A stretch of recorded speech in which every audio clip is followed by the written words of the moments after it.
Breaking news. Shakibul Hasan দেশে ফিরতে চান, বন্ধু তামিম কি তার পাশে আছেন? চলুন আমরা এর বিস্তারিত জেনে নেই। নিরাপত্তার নিশ্চয়তা এবং সরকারের সবুজ সংকেত পেলে দেশে ফিরে আদালতের আইনি প্রক্রিয়া ও মামলার মুখোমুখি হতে প্রস্তুত বলে জানিয়েছেন সাকিবুল হাসান। তবে সরকারের পক্ষ থেকে জানানো হয়েছে তিনি দেশে ফিরলে নিরাপত্তা পেলেও মামলার মুখোমুখি হতে এবং আইনের গতিতেই সব হবে। সরকারের প্রতিক্রিয়া।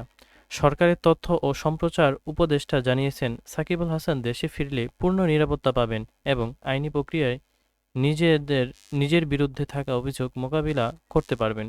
তবে সরকারের তরফ থেকে স্পষ্ট করা হয়েছে যে আইনের চোখে সাকিবুল হাসান একজন অভিযুক্ত ব্যক্তি এবং তাকে আইনি পথেই এগোতে হবে। এই ছিল আজকের মতো আপডেট। আমাদের পরবর্তী আপডেট পেতে অবশ্যই চ্যানেলটিকে সাবস্ক্রাইব করে দিবেন এবং লাইক কমেন্ট শেয়ার করে যাবেন।